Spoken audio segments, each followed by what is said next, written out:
paz do Senhor Jesus. Amém. Obrigado, pastor. Pode se sentar.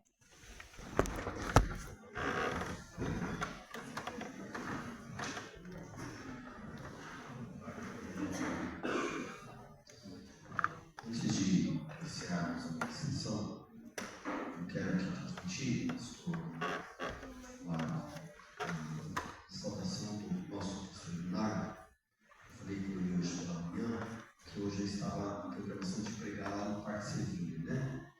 Falei, chefão, preciso lá no pastor Marcos, e aí?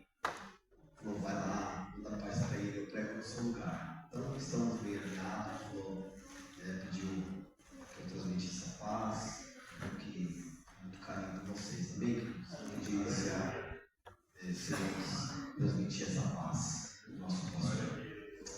Meus irmãos, essa ministração que eu vou fazer agora, eu já fiz essa ministração no mês de julho, na nossa convenção, na reunião de ministério.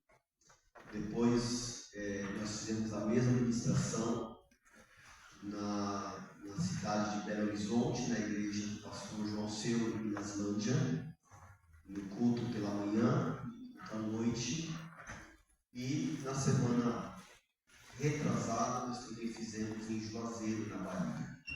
O tema da ministração está baseado no tema que o pastor Leonardo está ministrando, cada mês um tema, e é a cura das emoções e das frustrações. E esse tema ficou comigo para que eu pudesse ministrar aos pastores, devido ao curso de psicologia que eu estou finalizando. Estou no meu penúltimo ano deste curso. Então essa parte é sua, trabalha essa parte, aborda essa parte. E graças ao bom Deus falou tanto, de maneira assim tão particular em alguns corações, que alguns pastores que ouviram pediram para que eu pudesse levar nas igrejas de onde eu estava. Então ontem eu falei para o pastor, repito a mesma mensagem, faço outra, ou fique à vontade. Então eu estou à vontade, queridos. Como o pastor já mencionou, o pastor Marco é um grande amigo, e eu louvo a Deus pela vida dele. Quando nós morávamos na Bahia, quase todos os anos, nós íamos aqui ministrar algum dia da semana. Então essa amizade já tem um tempo suficiente para a gente nos considerar amigos e louvar o Senhor por esse momento. Bem, então vamos lá, abra sua Bíblia comigo, vamos começar por aqui. Primeiro livro dos Reis de Israel, capítulo 19, e o versículo 3. A primeira parte da mensagem é mais teórica, tá? Nós vamos trabalhar bastante essa questão teórica, porque é importante. Como o pastor Marco já falou, o que nós vamos tratar aqui com toda certeza reflete no campo espiritual, mas é totalmente racional, é totalmente vida material, no nosso cotidiano, tá, irmãos? Então, assim, por que reflete diretamente no nosso espiritual? Porque o inimigo sempre vai trabalhar nas nossas fraquezas, sempre. Ele vai olhar uma brecha, uma lacuna, e ele vai entrar. E esse mês, nós temos aí uma campanha, e mais precisamente no dia 10 de setembro, é um dia de conscientização da prevenção do suicídio, que é o Setembro Amarelo. Agora, por que chega a esse ponto? Quais são os motivos pelos quais uma pessoa chega a este ponto? E aí nós vamos tratar essas questões hoje, algumas das questões. É claro que o assunto é extenso, não dá para a gente tratar tudo em uma hora. Também a ideia não é esgotar o assunto, porque o assunto é tão extenso, não dá para a gente esgotar, mas dá para a gente ter uma ideia da questão mental, da saúde mental, e o que a gente pode trabalhar no nosso dia a dia. Amém? Então, capítulo 19, do primeiro livro dos Reis, o versículo 3 e o versículo 4, diz assim: E o que vendo ele, se levantou e, para escapar com vida, se foi chegando a Berseba, que é de Judá, deixou ali o seu servo. Repita comigo: deixou ali o seu servo. versículo 4 diz assim: ele, porém, foi ao deserto, caminho de um dia, e foi sentar-se debaixo de um zimbro, e pediu para si a morte, e disse: já basta, ó Senhor, toma agora a minha vida, pois não sou melhor do que os meus pais. Repita comigo essa última parte também. Pois não sou melhor do que os meus pais.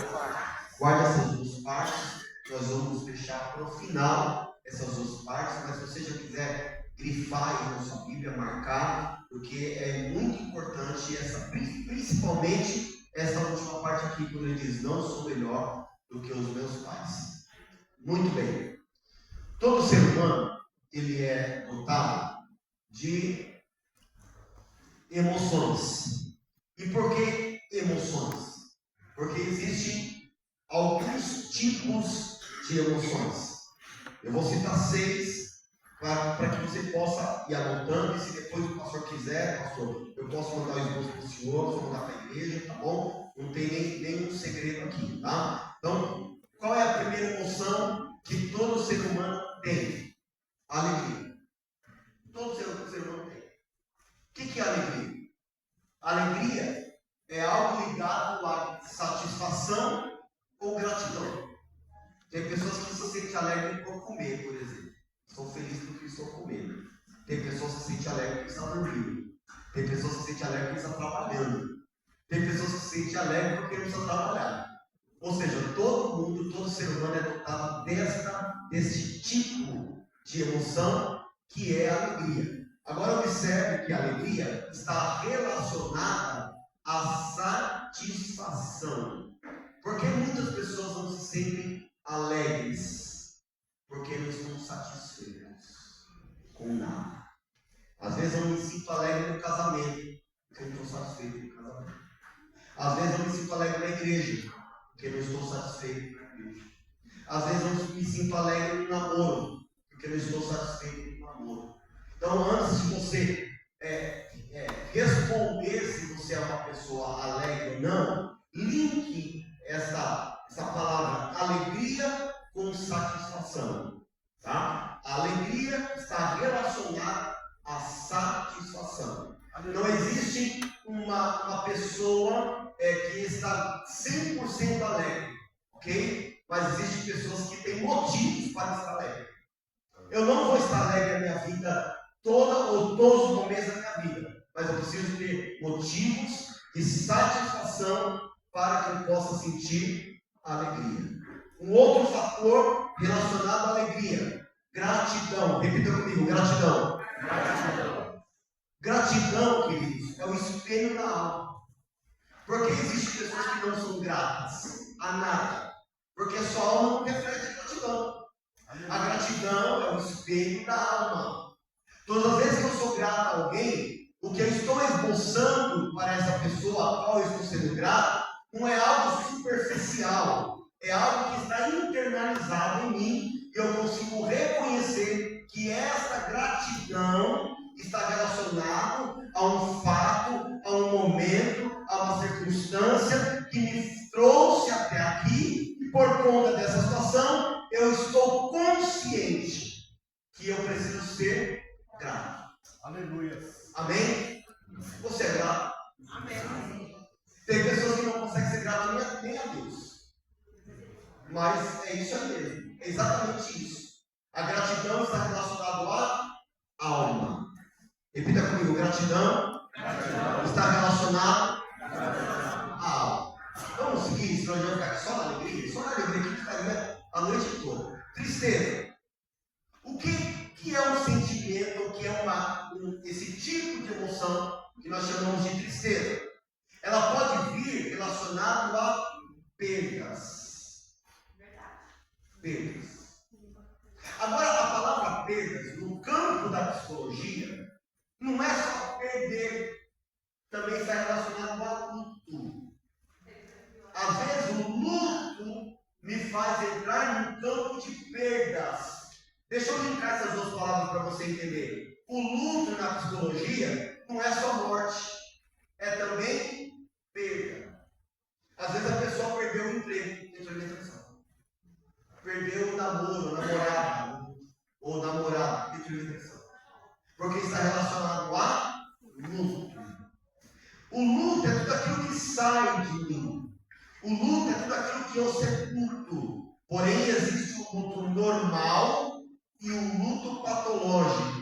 Qual é a diferença do luto normal e do luto patológico? O luto normal eu vivencio o luto, eu reconheço o luto, eu reconheço que foi embora, eu reconheço que precisa ser sepultado e eu seguir a vida. O luto patológico, eu adoeço. E o adoecimento no campo das perdas está relacionado à depressão. Porque eu não consigo lidar com as perdas. Por isso, toda vez que você ouvir essa palavra perdas, você relaciona a luto agora.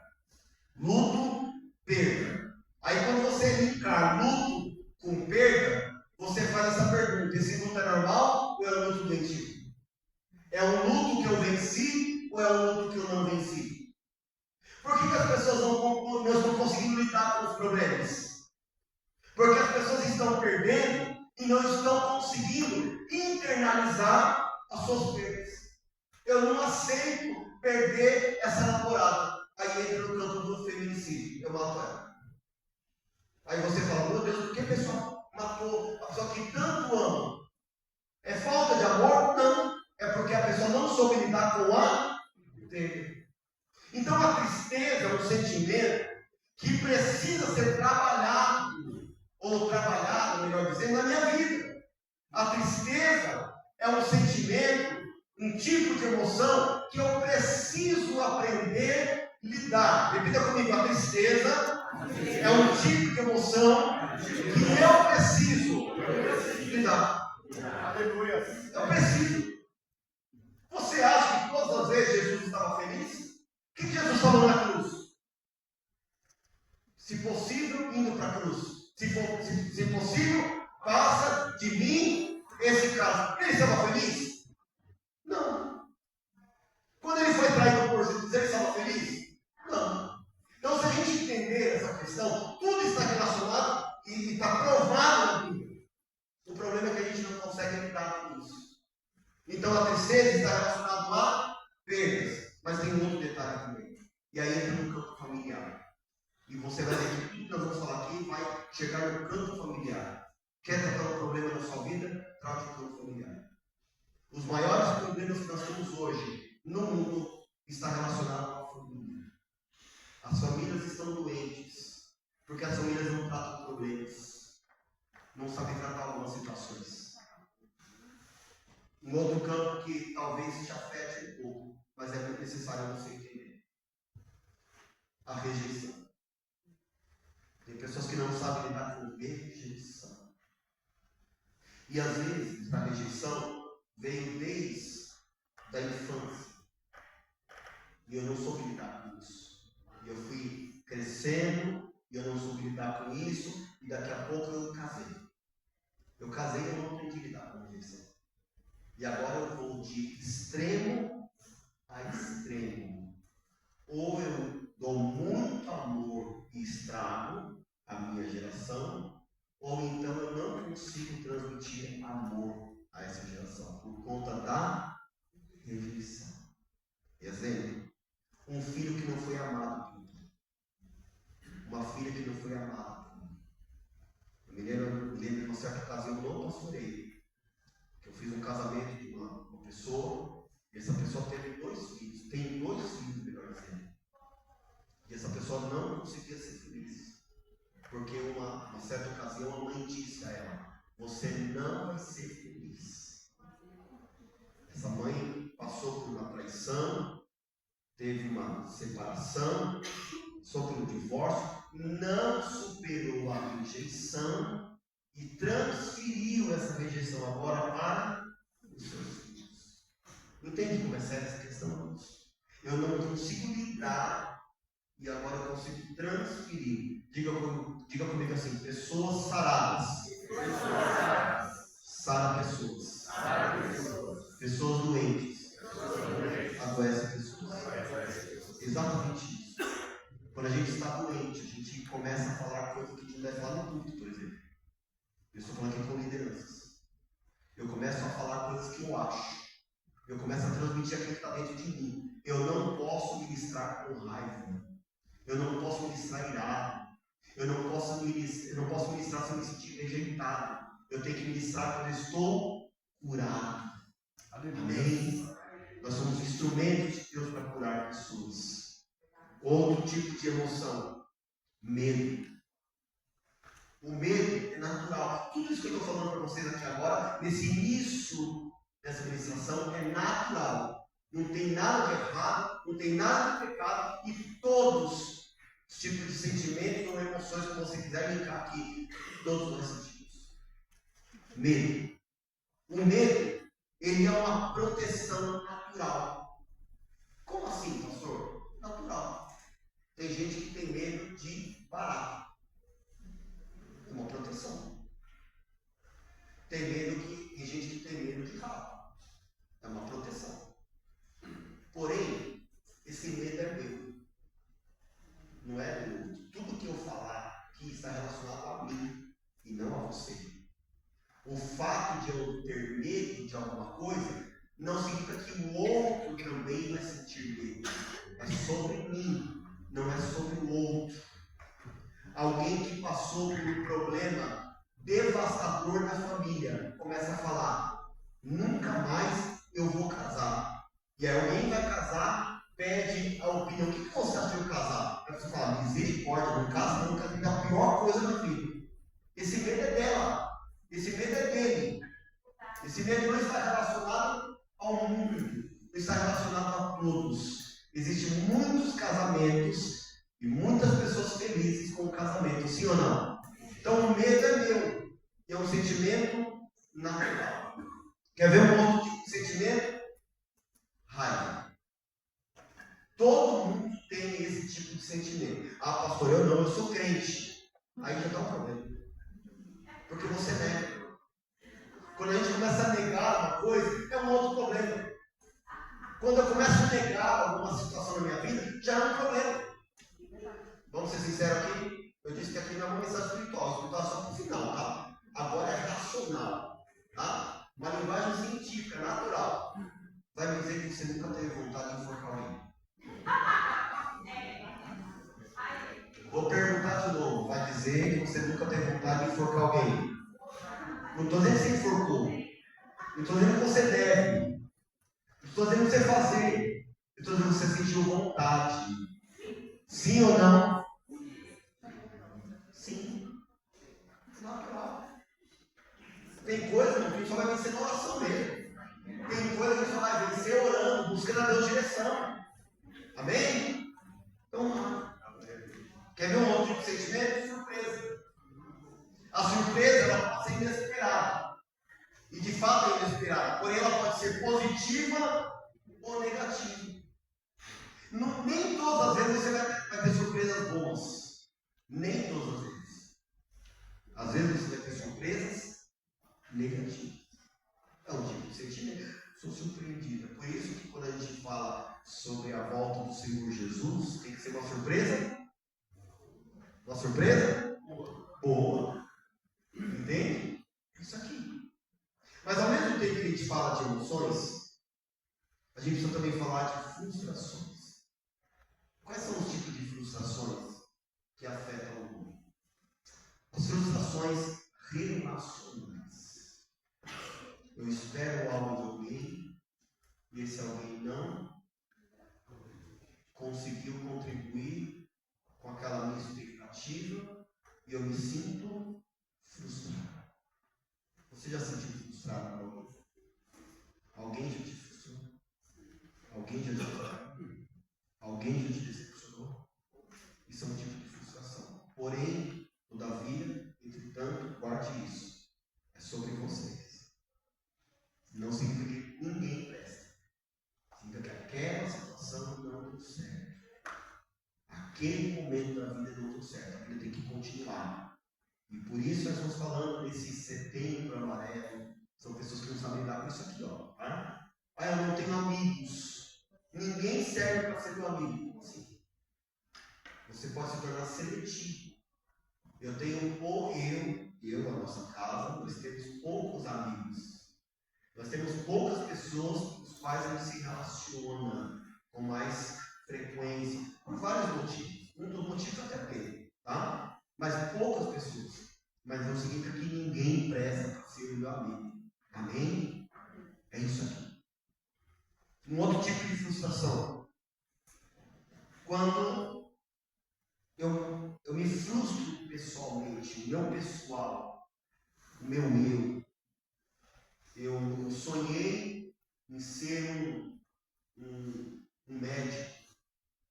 Aí eu não me tornei médico. Então minha vida inteira eu vou ficar sempre com aquele sentimento de inferioridade porque eu não me tornei um médico. Eu me frustrei. Eu prometi fidelidade, lealdade para os meus pais. Mas no decorrer da vida eu falhei em alguma coisa. Então eu começo a me cobrar. E o perdão aqui está relacionado a me perdoar. E não só dar perdão para outra pessoa. A Bíblia fala que eu não consigo amar o próximo se eu não amar a mim mesmo. Eu preciso me amar no campo da culpa, no campo do perdão, no campo da liberação do perdão. Eu preciso começar a me perdoar. Quantas vezes no gabinete pastoral a gente escuta exatamente isso? Eu não me perdoo, pastor. Por quê? Porque eu fiz isso. Levante sua mão para o Senhor de Jesus. Diga, Senhor. Diga, Senhor. Eu preciso me perdoar de todas as minhas falhas que eu cometi, que eu falei, que o Senhor já me perdoou. Amém? Eu preciso me perdoar. Você precisa se perdoar também. Um outro tipo de frustração. As circunstâncias. Querido, escute isso aqui. Se tem uma coisa que eu e você vamos nos frustrar, está nesse campo das circunstâncias. Nem sempre as coisas vão acontecer do jeito que a gente espera. Nem sempre. Às vezes as coisas vão acontecer de um jeito inesperado. Uma coisa que eu não estava esperando aconteceu. Surgiu. Mas eu não consigo lidar com aquilo que veio de forma repentina. Eu não consigo trabalhar isso no meu coração. E por último, para a gente entrar no campo das emoções e das frustrações. Às vezes a gente se sente frustrado por questões espirituais. Para eu falar sobre isso, eu preciso convidar você para um campo muito racional. Me permita. É um campo muito racional. Deus prometeu e não cumpriu. Alto lá. Deus nunca vai falar uma coisa que não vai cumprir. Então eu quero te convidar para um campo racional. Que ambiente que você anda visitando? Que lugar que é esse? Quem tem colocado a mão na sua cabeça? Quem tem sido o seu guia espiritual? Quem tem ministrado sobre a tua vida? Vamos ser honestos aqui? Estamos com pessoas maduras. Quantas vezes nós vamos por lugares onde pessoas se julgavam super, hiper, mega espiritual, e depois você descobriu uma coisa e fala, essa pessoa não é espiritual. Quantas vezes? Aí a gente começa agora a linkar, relacionar essa espiritualidade que a gente vivenciou lá atrás e traz por uma coisa séria. Irmãos, Deus não é homem para que minta, nem filho do homem para que se arrependa. Às vezes eu estava em um ambiente que eu julgava que era espiritual e eu acho que Deus falou e Deus não falou nada. Aleluia. Está claro isso ou não? Aí eu começo a me frustrar. Deus falou não. Deus falou que um dia eu ia assumir uma igreja. Nunca assumi uma igreja. O pastor não me veio. O que tem a ver o pastor com esse negócio? O que tem a ver a igreja com esse negócio? Às vezes falta em nós, sabe o quê? Racionalidade. Eu tinha por volta de uns 18 anos de idade, mais ou menos. Eu acho que era isso. Não, um pouco mais. Nós já tínhamos casado já. Eu casei com 20 anos, Alessandra com 19. No ano que a gente casou, a gente foi pastorear a igreja. Aí, pastor, toda igreja que a gente ia, levantava um profeta, toda igreja, e falava assim: prepara as malas, homem, que eu estou te levando para as nações. Eu até que gostei disso. Depois eu fui para aí, gente, eu não sou tão ignorante assim, né? Meu Deus, eu não tenho mala. Comecei meio parado, a gente não tem mala. Está errado esse negócio. Deus sabe que eu não tenho mala. Entende o que eu estou falando? Eu não tinha mala. Eu não tinha uma mala nem de casa. Se eu precisasse viajar naquele dia, eu ia pegar um saquinho de arroz e ia viajar. Como é que Deus mandou eu preparar as malas? E era muito lógico, assim, chegava na igreja, o profeta, prepara as malas. Ia pegar em outra igreja, prepara as malas. Um dia eu falei: Deus, chega esse negócio. O Senhor sabe que eu não tenho mala. Chega. Não quero mais ser homem emocionado. Se for para eu viajar, o Senhor vai preparar. Irmãos, o que eu falo com vocês? Eu fui viajar. Eu precisei sair de casa, ficar um dia fora de casa, mas não foi pela obra, foi a trabalho. Então, a primeira vez que eu precisei me ausentar da minha casa, não foi por conta da igreja. Foi por conta do trabalho. Deus sabia disso, sim ou não? Vamos supor que Deus não tivesse falado nada disso, que eu fosse alguém muito emocionado, e eu nunca tivesse viajado ministerialmente falando. Hoje eu estaria como na igreja? Frustrado. O que eu ia falar? Como é de quem? O pastor Leonardo que me vê, ó, tá vendo? Só ele quer viajar, eu não viajo. É isso. Hoje eu viajo bastante, mas eu viajo com os pés no chão. Então, que ambiente você está visitando? Pergunta para quem está ao seu lado aí. Qual ambiente você está visitando? E olha que eu gosto do rancho dos profetas, viu? Olha que eu gosto do monte, eu gosto da oração, eu gosto do reteté, eu gosto da profecia, eu gosto da revelação. Tudo isso eu gosto, viu, gente? Tudo isso eu gosto. Eu sou pentecostal. Aleluia. Mas eu também sou racional. Eu preciso. Apresenteis os vossos corpos em sacrifício vivo, santo e agradável a Deus, que é o vosso culto. Então eu sei o que eu estou fazendo aqui agora. Eu não saí de mim para começar a pregar aqui agora. Eu sei o que eu estou fazendo. Eu sei o que eu escrevi. Eu sei o que eu vou falar. E se Deus quiser fechar esse bolso agora e falar de vocês, Deus também tem liberdade para falar. Glórias. Mas eu tenho que ser racional. Então, só como exemplo para vocês. Que ambiente que a gente está andando? Então, às vezes, o ambiente que a gente anda é esse ambiente. Tem pessoas sem pastor, tem pessoas desequilibradas, tem pessoas que vivem a vida no mundo espiritual e depois a gente quer culpar Deus disso. Deus não tem nada a ver com isso. Eu falei esses dias para uma pessoa, exatamente assim. Falei: para de ficar caçando profeta. Deus sabe o seu endereço. Deus sabe onde você mora. Deus quer falar com você, vai lá na tua porta e fala.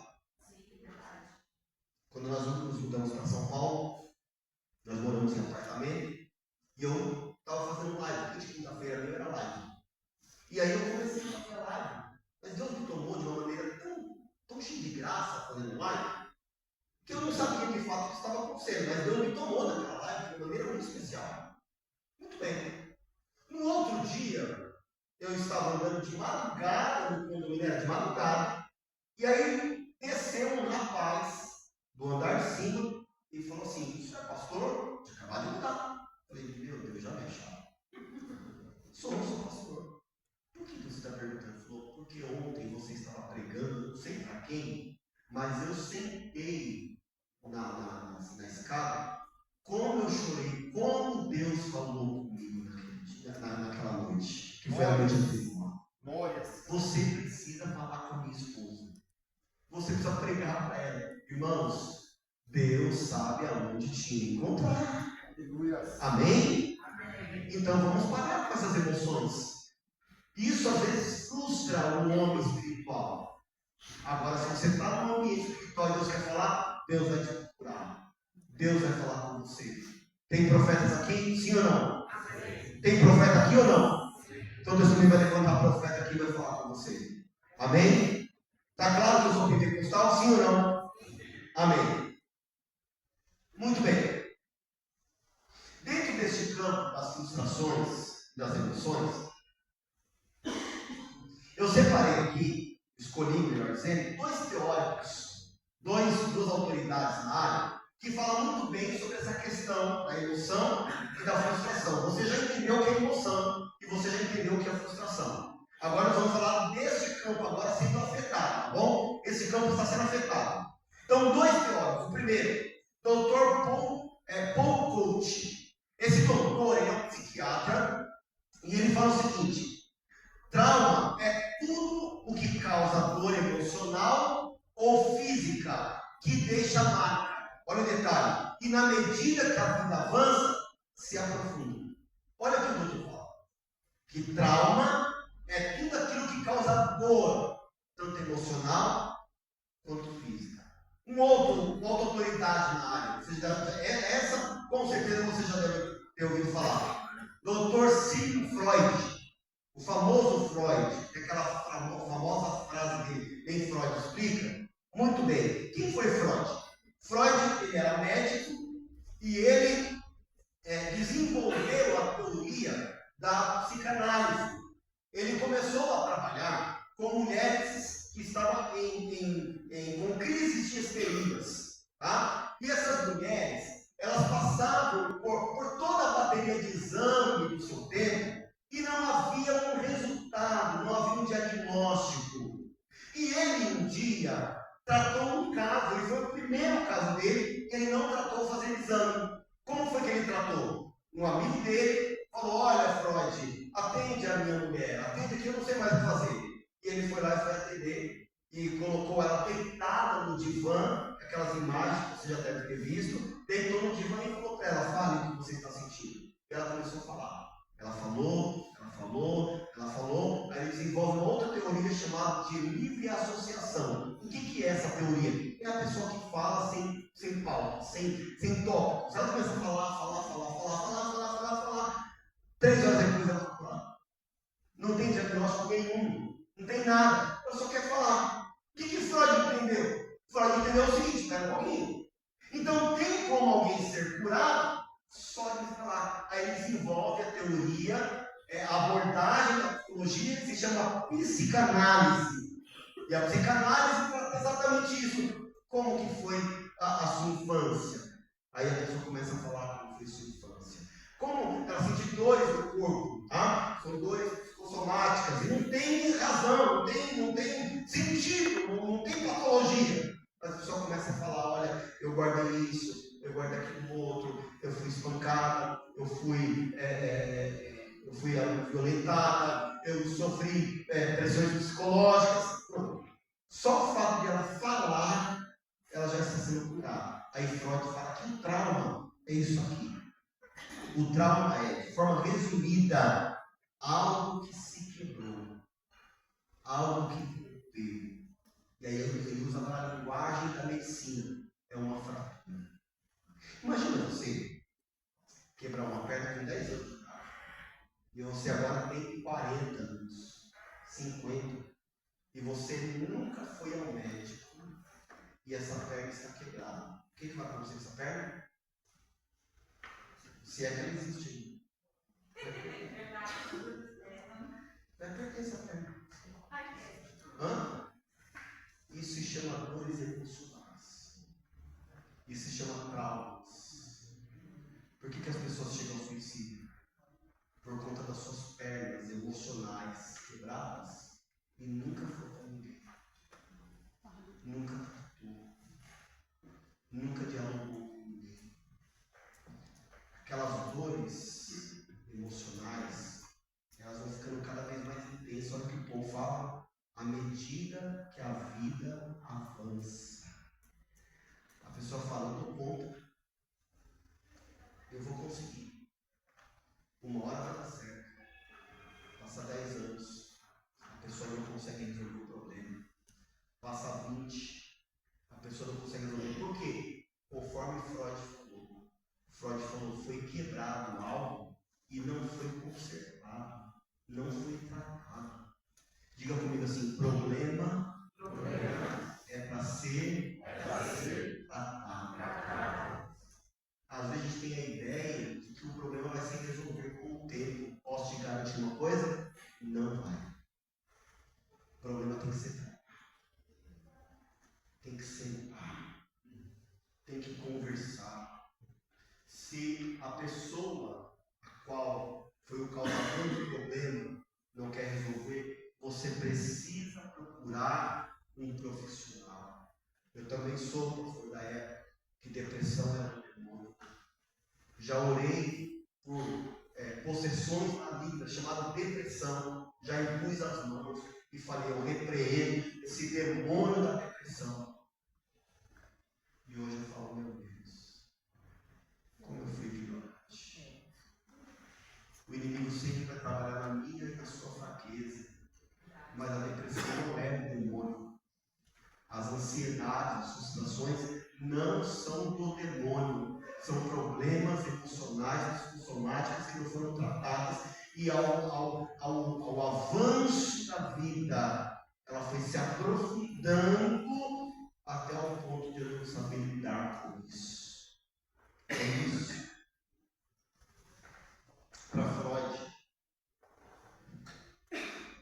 o conceito mais real dos traumas é um evento desencadeador. Como que é um evento desencadeador? Os pais com os filhos, por exemplo.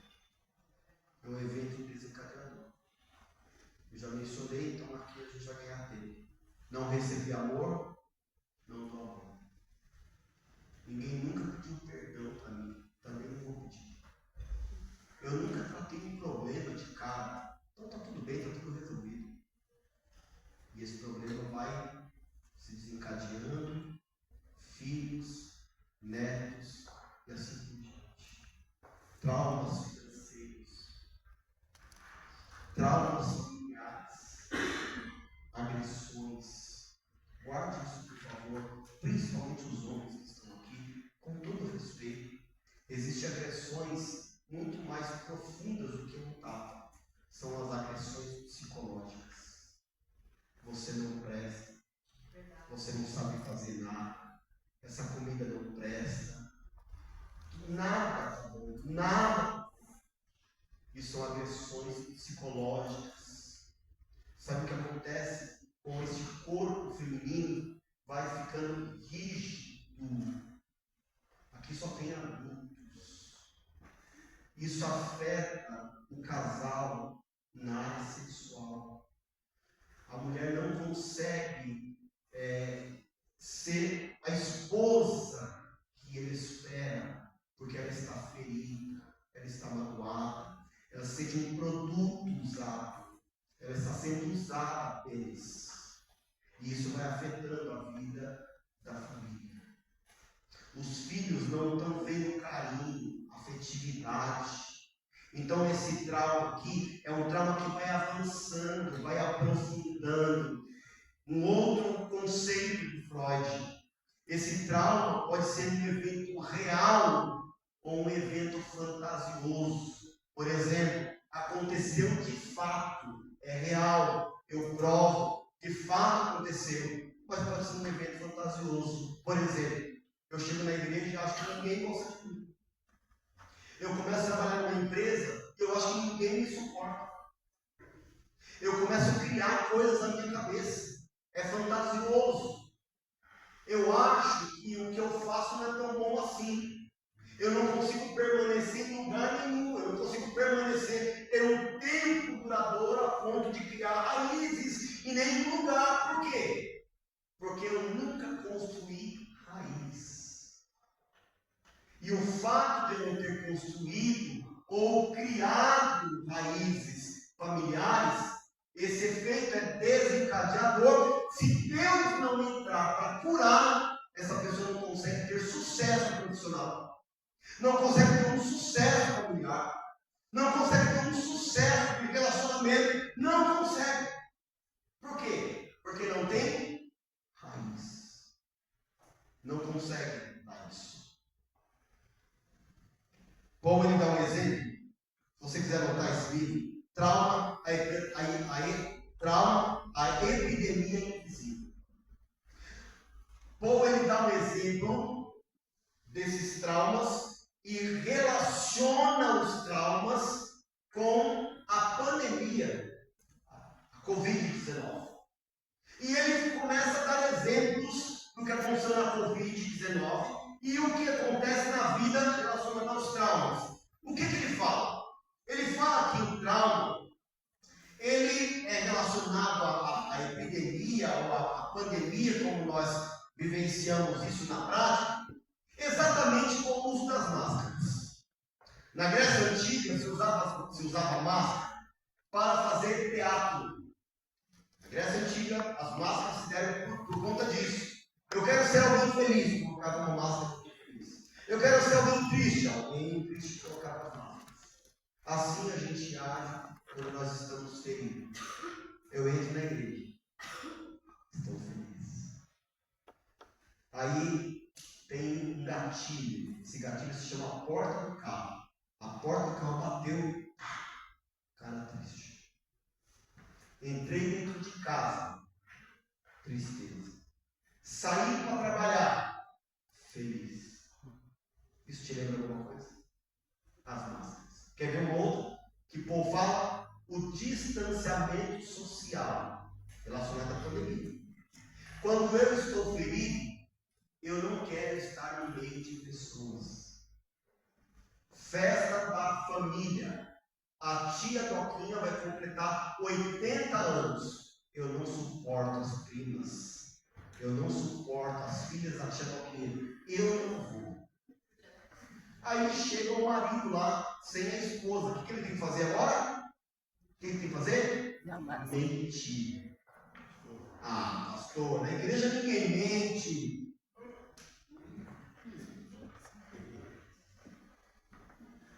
Mente ou mente?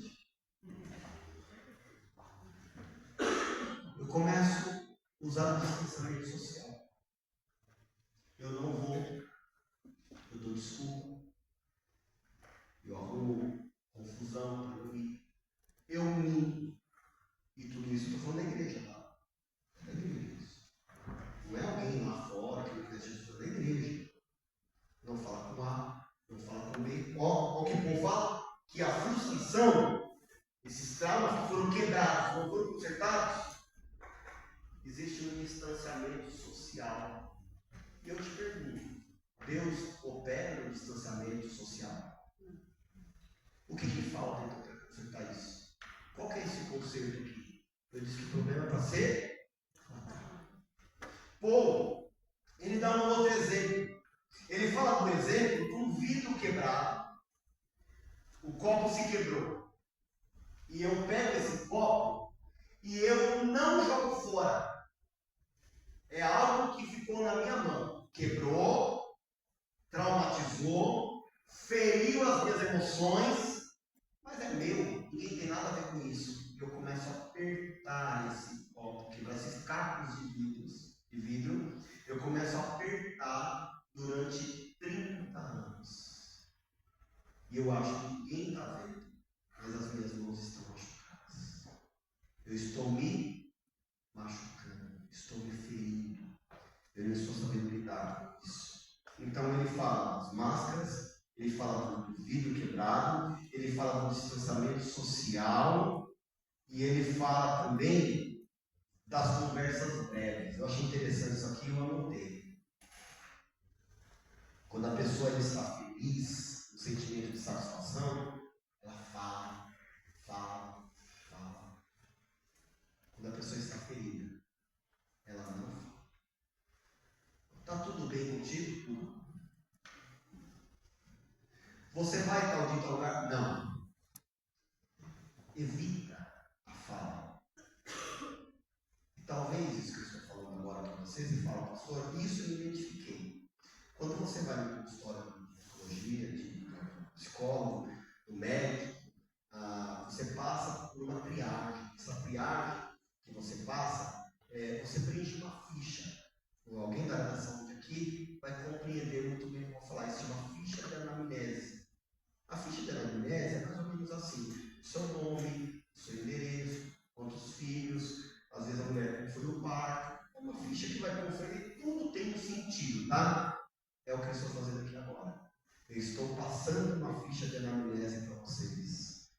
cada sorriso, cada olhar para o lado, pode ter certeza que alguma coisa está sendo preenchida em você agora. Eu sei o que eles estão fazendo e talvez você não sabia. Essa ficha está passando aqui. Então não adianta você dizer, comigo é diferente, pastor. Não tem alguma coisa que fez você lembrar de uma situação e essa ficha está passando aqui. Amém? Sim ou não? Então eu arrumo desculpas, eu minto, eu invento, eu crio cenário. Por que tudo isso aconteceu? Vou te explicar. Coloque para mim, por favor, aquele segundo slide. Os 4 ciclos da vida. O primeiro ciclo da vida é o ciclo físico. O segundo é emocional. O terceiro é intelectual. E o quarto é o espiritual. Que ciclos são esses? Vou te explicar rapidamente. Como eu disse, não dá para a gente botar aqui pelo horário, só tem mais 20 minutos. Tá bom? E vamos terminar no horário, senão o pastor Marcos não deixa eu voltar. Ele é o chefe. Tá bom? Então vamos lá. Físico. Olha lá. De 1 a 7 anos de idade. Esse período, que é o período físico, você só cresce. Você não tem emoção, você não tem nada na questão mental, intelectual, cognitiva, nem espiritual. Você só cresce. Cresce o tronco, cresce os braços, cresce a perna. Só vai crescendo. Você cai, levanta de novo. Você não tem responsabilidade por nada. Você só cresce. Diga comigo. No físico, eu só cresço.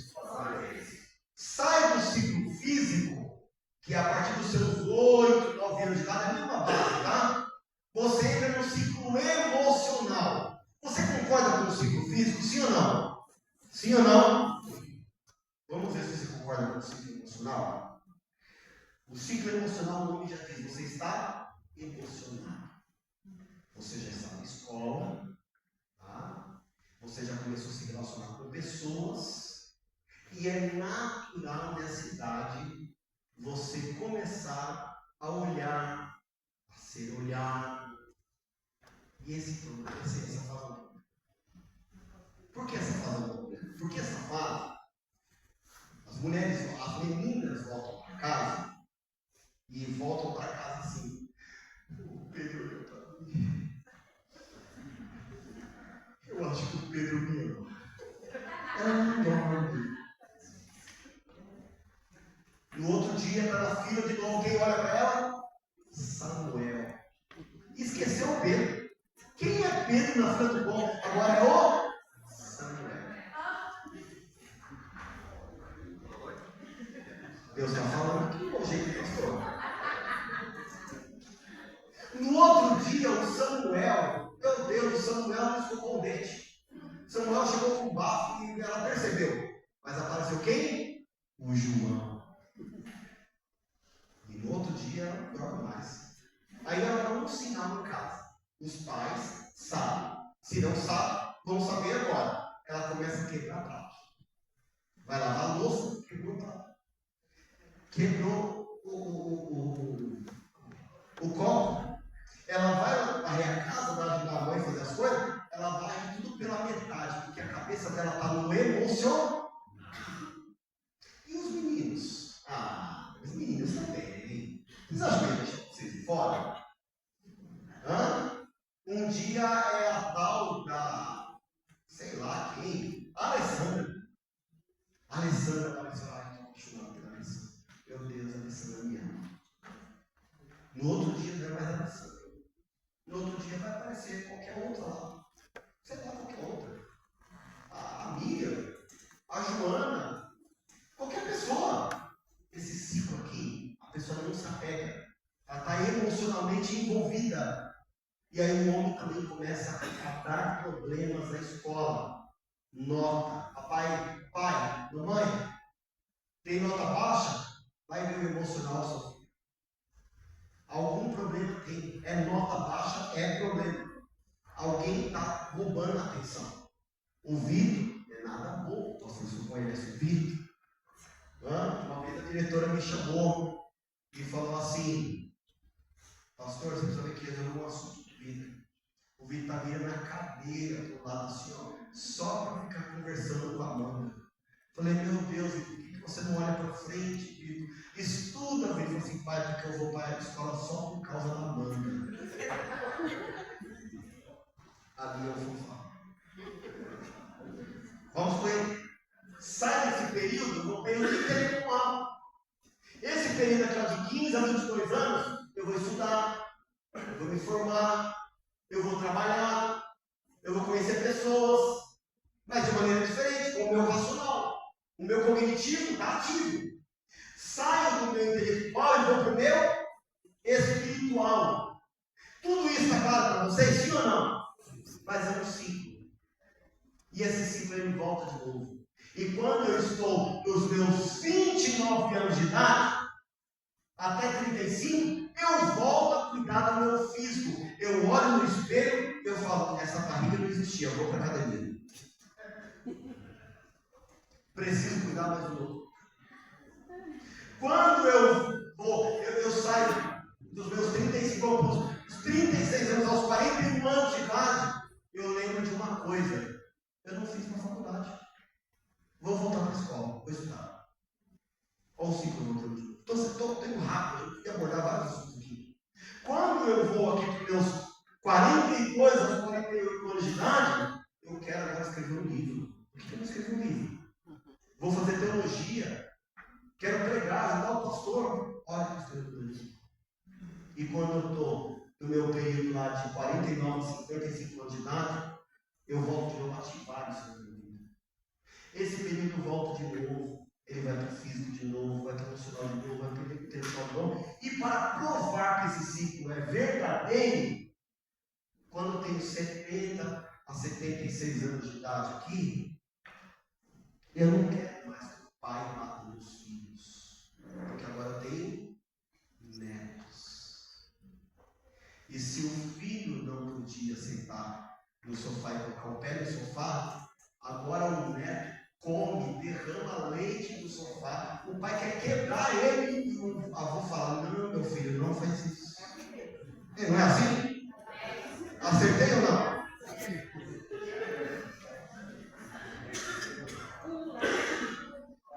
Bate ou não? Tá certo ou não?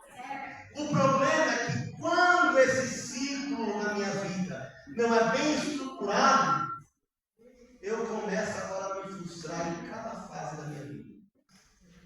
Em cada fase que fica bem afetado, bem sério. Você quer ver um período aqui emocional? No meu período de 36 a 41 anos de idade, eu começo a chorar do nada. Eu não sei o que eu estou chorando. Algumas coisas estão afetando aqui dentro de mim. Coisas que eram irrelevantes passam a ser irrelevantes agora. E assim vai em cada área da sua vida. Em qual área da sua vida você se enquadra naquela hora? Em qual área? Nessa fase da sua vida, você está realizando nas outras fases? Ou você consegue ver também em fase que você deixou a desejar? E é assim que acontece com as frustrações. É isso que Paulo está dizendo. Paulo está dizendo que tem fases da minha vida que eu não soube lidar, eu não soube tratar, e esse é um problema que você tratar. E aí eu começo a apresentar alguns sinais. Estão prontos para os sinais? Estão prontos? Primeiro sinal. Quando tudo está afetando na minha vida, eu começo a faltar com a comunicação saudável. Você começa a gritar do lado. Do lado. Você começa a se punir também, você fica em silêncio. Vai de extremo a extremo. É o que nós chamamos de bipolaridade passageira. Não é que a pessoa tem esse diagnóstico, essa patologia. Você trata, não. Um dia está gritando demais. Outro dia entra no seu silêncio e fala, não fale comigo, eu quero ficar no meu silêncio. Você não se suporta. Eu não me suporto. Esse dia aqui é meu, não fala comigo. Eu olho no espelho e falo, por que, Márcio, você está aqui nesse espelho? Não quero te ver. Eu começo a me frustrar. Eu começo a criticar o ambiente. Eu começo a sentir a ausência de afeto. Eu começo a ter padrões abusivos, violentos, seja ele verbal ou físico. Outro fator que acontece muito, que são sinais de frustrações, irritabilidade. Tudo me irrita. O barulho me irrita. Tudo me irrita. Eu começo a me sentir desmotivado por causa de perdas que eu tive e agora estou desmotivado. Eu sempre fui uma pessoa motivada, mas eu não tenho mais motivos para retomar a vida. Está claro isso para vocês até aqui? Eu começo a sentir um desânimo excessivo. Sentir-se desanimado com um ponto da vida. Sentir-se desanimado todos os dias é um problema. Alguma coisa vai estar mal. Eu não tenho motivação.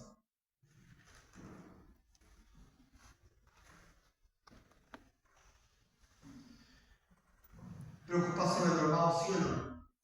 Sim ou não? Preocupação excessiva não é. E aí eu vou para outro extremo. E não é a depressão, não é o que me deprimiu. É o que me faz ficar ansioso. São preocupações excessivas. E a ansiedade vai bater no meu. Por fim, para a gente finalizar. Chegamos no texto. Tudo isso que eu mencionei aqui, tudo, está na vida de Deus. Tudo. Cada ponto, cada sintoma, cada situação, e ele fala. Quem fala agora é ele. Quer ver? 2 versículos que mostram toda a história dele. E como a história dele é conhecida e faz a minha dele. Quer ver? Versículo 3. Diz assim: e o que vendo ele se levantou para escapar com vida. E se foi, e chegando a Berseba, que é Judá, deixou ali o seu servo. Deixou. Deus não vai deixar o servo dele. Depois o que ele vai reclamar? Estou sozinho. Me abandonaram. Ninguém me ama. Ah, céu. Eu não tenho ninguém para me ajudar. Claro, foi deixando todo mundo. Foi abandonando o pai, foi abandonando mãe, foi abandonando amigo, foi abandonando a igreja, foi abandonando o céu. Todo mundo foi abandonando. A vida passou e falou assim: eu estou sozinho. Isso lembra alguma coisa? Às vezes assim. A gente vai deixando coisas importantes. As frustrações, o medo. Olha o medo aqui de morrer. O medo faz com que a gente vai deixando coisas importantes. Pessoas importantes. Não abandone esse irmão que está do seu lado. Talvez ele vai te ajudar na caverna. Não deixe ele. Porque a caverna, se não chegou na tua vida, um dia vai chegar. Para todo mundo chega um dia. Mas se o servo estivesse lá, ele não estava se sentindo abandonado. Mas ele abandonou o servo. Quer ver um outro sintoma que ele dá? Não sou melhor do que os meus pais. Ei, com todo respeito, tá bom? Fala o nome aí do pai de Denise. Acha aí. Quem era o pai de Denise? Qual é a história do pai de Denise? Em que momento na história esse homem traz os pais? Em que momento alguém cobrou dele ser igual aos pais? Qual texto bíblico que fala assim: olha, Elias, você vai ter que ser pastor igual ao seu pai? Elias, você vai ter que ser profeta igual ao seu pai? Aonde está no texto isso? Ele vem trazendo uma espiritualidade tamanha. Frustrado. Pregava. Frustrado. Deus usava ele. Frustrado. Quando ele chega no seu esgotamento, isso vai se avançando, como eu disse, vai se aprofundando, ele faz essa declaração: não sou melhor do que os meus pais. Você é a mãe que Deus colocou para você ser. Tem mãe que fala: você tem que ser mãe igual eu fui. Não. Isso é subjetivo. Você é a mãe dos filhos que Deus te deu. Você é a única. Eu gostaria de ser igual ao meu pai. Não, você é o único. É você. Às vezes o obreiro fala, eu gostaria de pregar igual o fulano de tal. Ei, a pregação é tua, Deus usa você do seu jeito, cada um tem uma maneira, Deus sabe como te usar dessa forma, você não precisa ser igual a ninguém. Ninguém. Às vezes fica querendo se comparar, eu tenho que ser igual a fulano, não tem jeito. Por conta disso, ele fala, Senhor, eu quero morrer. Ele entrou no setembro amarelo. Ele falou, chega para mim. Eu não aguento mais isso. O peso está muito grande. Tem um preso aqui nessa noite, que vai deixar o seu fardo no altar aqui hoje. Essas comparações não podem acontecer mais. Uma certa feita, Moisés estava diante e estava aconselhando, orientando, pastoreando o povo. E o seu sogro Jetro chegou e falou, Moisés, prepare capitães de 1000. Ele separou 1000 homens e deu ao capitão.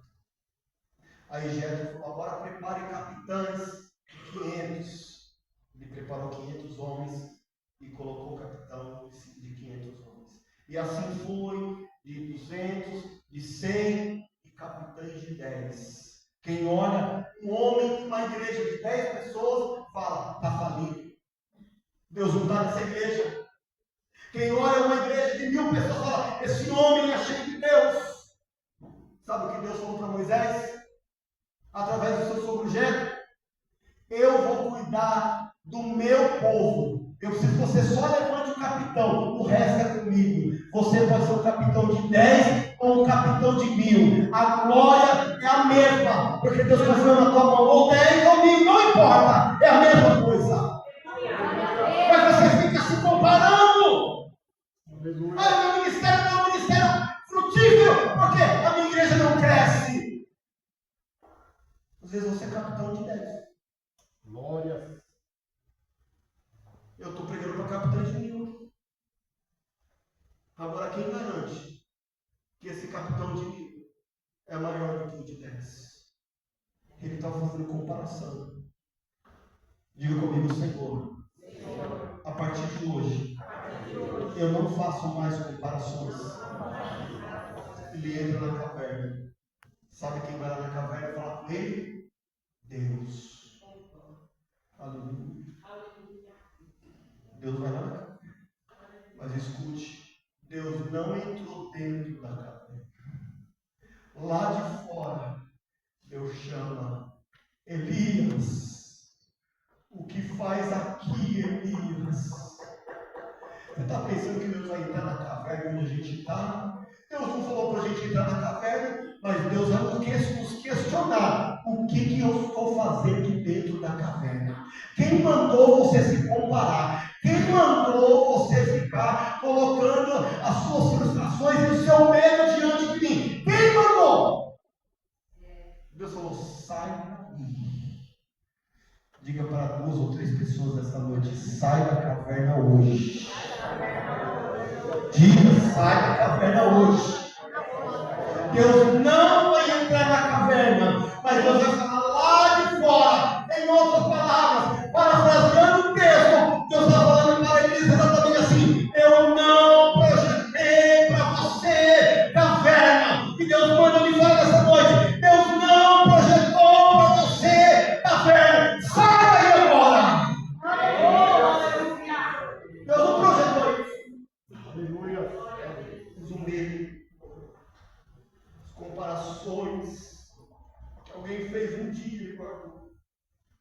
Ele leva para dentro da caverna. Ele diz: eu estou sozinho. E Deus foi lá e falou assim: fique de pé. Não sei os motivos que fez em algum momento da vida entrar na caverna. Eu não sei. Mas eu quero lhe falar. Cuidado com o isolamento.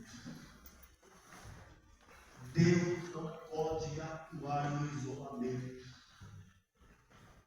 Ah, eu vou ficar isolado, é melhor. Não, Deus foi lá e tirou ele do isolamento. Deus não pode trabalhar com ninguém no isolamento.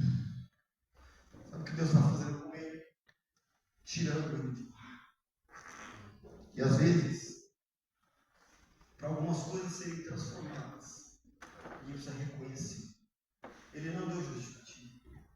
Ele só falou o seguinte: eu estou sozinho. Deus falou: você não está sozinho. Ele desconhecia os fatos.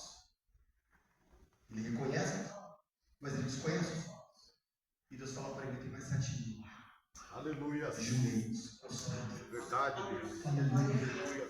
Vamos dizer para ele: você não está sozinho. Ele falou assim: eu quero a morte. E Deus falou para ele assim: eu não vou deixar o seu ministério morrer.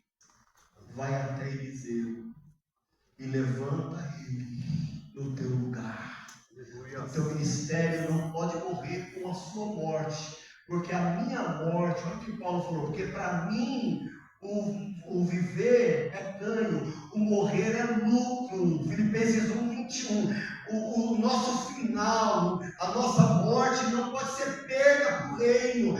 Deus tem que levantar alguém para dar continuidade naquilo que a gente está fazendo. Aleluia. Verdade. Ah, eu morri, acabou a igreja, está errado. Está errado. Se eu morrer hoje, a igreja tem que continuar. Aleluia. Eu não sou o dono da igreja, o dono da igreja é Deus. Então eu preciso estar preparado para Deus tirar eu da caverna e falar assim: vai lá, Eliseu, levanta ele, trabalha na vida dele, que eu tenho um projeto na vida dele. O dobro de milagres que Elias fez, Eliseu fez, porque a obra não ficou parada. Não ficou parada. Eu quero orar, meu Senhor. Glória. Eu quero orar para pessoas que passaram por problemas. Talvez ninguém sabe. Feche seus olhos. Talvez ninguém sabe. Mas você tem memórias suas. Talvez ninguém saiba. Mas você tem sentimento de rejeição. Talvez ninguém saiba. Mas você tem feito comparações sobre isso. Talvez ninguém saiba. Mas você sofreu um abuso. Seja ele qual nível que foi. E você nunca contou para ninguém. Mas Deus. Talvez você já pediu a morte de Deus. Ninguém sabe. Mas Ele sabe. Talvez você já até tentou suicídio. E ninguém sabe. Mas Deus sabe. E o mesmo Deus que sabe de tudo isso, Ele te trouxe aqui para você ser um pai melhor, uma mãe melhor, um obreiro melhor, uma igreja restaurada, uma esposa, um esposo melhor. Por isso eu quero orar com você nesta hora. Eu quero fazer 2 orações. A primeira é o ministro sobre você. A segunda oração é um ato profético. Feche seus olhos. Senhor Deus e Pai, o Senhor não fala com ausentes. O Senhor fala com presentes. E se o Senhor falou conosco, Senhor, através dessa palavra, é porque muitas áreas das nossas vidas têm afetado, Senhor, de maneira tão impactante que às vezes nos sentimos incapazes de liderarmos, de pastorearmos, irmos diante do rebanho, porque às vezes, Senhor, tem situações, ó Pai, que eu não sei lidar. Pai, Josafá falou: não há força em mim, eu não sei o que fazer, mas os meus olhos estão postos em Ti. Senhor, às vezes eu não sei como agir, às vezes eu não sei como resolver, Senhor, mas nós estamos diante, Senhor, de Ti, que é um pronto socorro, um médico dos médicos. Cure esta família agora, cure este lar agora, cure esse ministério agora, cure, Senhor, este homem agora, cure esta mulher agora, Senhor, que todo trauma, que toda doença emocional, que toda frustração, ó Senhor, que todo isolamento, que todo afastamento, Senhor, Pai, venha trazer a existência agora diante do teu altar, porque o Senhor está dizendo, Senhor, para nós nesta noite: saia da caverna, aí não é o teu lugar. Eu libero, Senhor, uma palavra de restauração sobre este lugar agora, sobre as vidas que aqui estão. Eu libero uma palavra, Senhor, de restauração nos lares, nas famílias agora, meu Deus. Comece agora, Senhor, a entrar, Senhor, em áreas que ninguém entra agora. Eu quero dar uma ordem agora. Toda ação maligna que tem agido, que tem tentado destruir famílias, que tem tentado destruir por causa de problemas não resolvidos, eu não estou pedindo, eu estou ordenando: saia agora pelo poder do nome de Jesus Cristo. Pega a tua bagagem agora, Satanás, pega a tua bagagem agora, espírito maligno, porque o Senhor já está curando esta alma agora e está trazendo restauração em nome de Jesus. Aleluia. Levante suas mãos comigo. O mais alto que você puder dizer comigo: Senhor Jesus. Mais alto: Senhor Jesus. Eu tenho situações que eu não sei como resolver, mas o Senhor sabe. Senhor, eu coloco o meu coração agora diante do teu altar. Eu quero ministrar curado. Eu quero, Senhor, que vidas seja curada, seja transformada com a ministração que sairá da minha boca. Senhor, Senhor, hoje eu tenho coragem de falar, meu Deus. Existem áreas da minha vida, ciclos que voltam, e eu não sei, Senhor, como resolver. Me ajuda, Pai. Eu quero ser restaurado. A partir de hoje, eu quero ser uma nova pessoa na tua presença, Pai. Por isso, Senhor, eu não aceito na minha vida problemas emocionais. E se tiver, Senhor, eu quero coragem para tratar. Me ajuda, Senhor. Restaura a minha vida. Restaura a minha casa. Em nome de Jesus. Amém e amém, Senhor Jesus. Aplauda o Senhor Jesus.